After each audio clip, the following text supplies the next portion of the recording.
just think it's great if you would tell them the story about you making your guarantee, and then how all that played out, because it's an interesting part of that story. Well, it is, and I think it gets right to the issue of accountability. When I started my schools 5 years ago, right in the midst of Hoboken, I said to our mayor and to the chancellor and to my board that if I don't have a better school than surrounding public schools in 5 years, I was going to fire myself. Right? And I said it, and people wrote it down. They noted the year, and they said, "Okay, this is the guy who put himself right out there."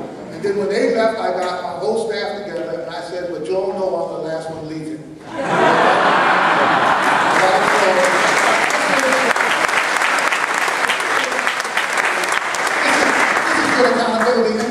And here's the problem. It's not like things always work, right? It's not like even in charter schools, there's no panacea. Things are going to fail, and then you've got to have a plan to fix it that is not the same plan that failed. Now, this is what drives me crazy. If it's failing, and you come in and you say, "Look, Jeff, I gotta know, okay, that didn't work. Here's the new plan." And I look and say, okay, let's try that. I'm with you, and I can work with you. If you come in and it didn't work, and I say, "What are we going to do?" "Well, what we did last year." "But that didn't work." "Well, that's the plan. Take it or leave it." Right? So we know who gets hurt in that. And that's the part when I say that people get mad about charter schools, and that's what I'm talking about. It's not like they got all the answers, or even I have all the answers. It's that people are out there trying to figure out how to do this with a different plan than the one that has failed our kids. And those kind of folks, we have to celebrate them when they do well. When they don't do well, we have to say thank you, goodbye. Right? That's okay, but you tried something new, and we're going to move education forward by learning about these experiments, what's working and what's not working. Talking about what makes great, effective teachers, what have you found in your experience about what is it? Because lots of people say you can see it, you know it when you see it, the teachers can see it. What are the factors that you think really have made you sit up and take notice on that? So we have, everybody talks about differentiation, the ability to work with kids at different levels and reading. It is one of the most difficult things in the world to do. Right? Everybody talks about it, but very few people can actually do it, can actually go in and say, "I'm going to actually have not one lesson plan, but 3 lesson plans." We've got kids on 3 different levels, and each one is not going to be sort of a dumbed-down curriculum. It's going to be challenging and engaging.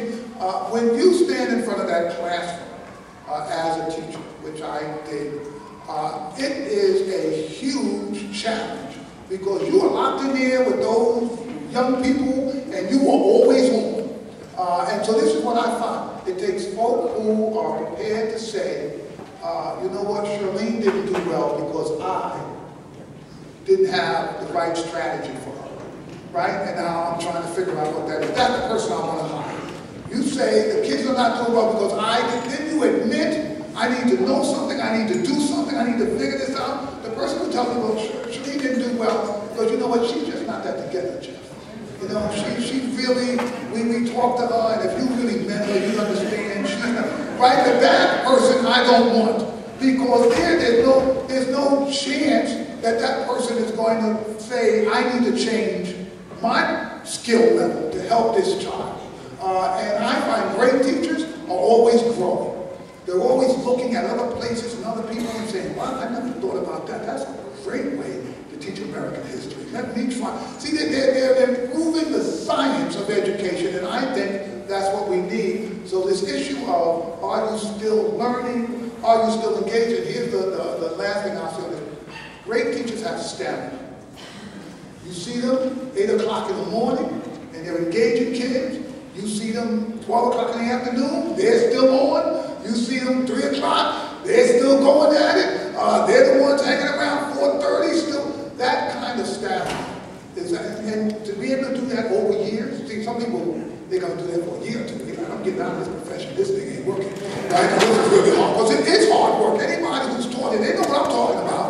You start thinking, "Oh my God, it is only 11:30. Right? And so, yeah, but that's real, right? So to be able to do that year in and year out takes special kind of people. And these are great teachers. When you see them, when I say you see them, you see a work of art, I mean, you see these people and you're like, "Oh my goodness, look at that." And here's what we need to do. A lot of that can be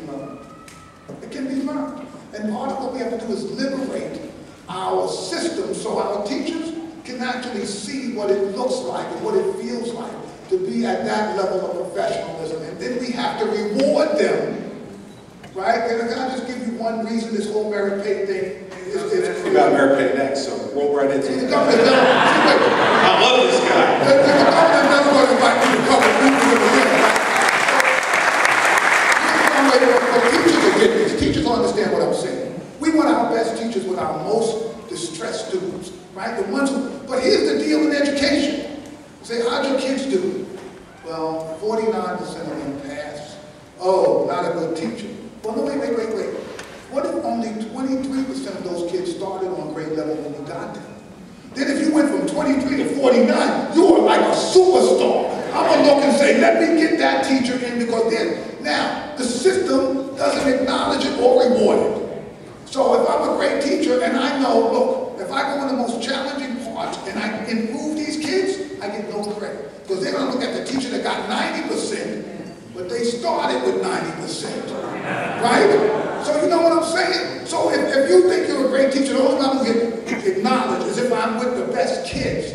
Because then everybody thinks I'm great. But if I'm with the really kids who are struggling and no one thinks I'm great, and you don't get rewarded for that, then you start driving great teachers to the most advanced. They're the ones who teach the most advanced classes, and that's the opposite of the way our profession ought to work. We ought to get these superstars, put them right in there where the kids are at 16%. They give me those kids from 16 to 30, and you're a great teacher because no one is getting that kind of added on. And then you get them the next year from 30 to 50, and you start building this thing up. We can't do that when everybody gets paid the same thing, and we don't evaluate teachers. So I can't tell that great teacher was great because all I can look at is the terminal report card and say, well, the teacher only got 49% of her kids on grade level. So there's a challenge. If we liberated our teachers, the great teachers would, look, a great teacher would be like, look, I can only do about 4 points if I got those kids at 90. I get those kids at 23. I can get like 30 points. I'll get so famous by doing that that let teachers go where the problems are, and we'll begin to really build this science, I think, of how we educate kids, recognizing that where a kid starts from and where they end up at is something that you should be able to measure. And teachers can be rewarded for doing those kind of great things.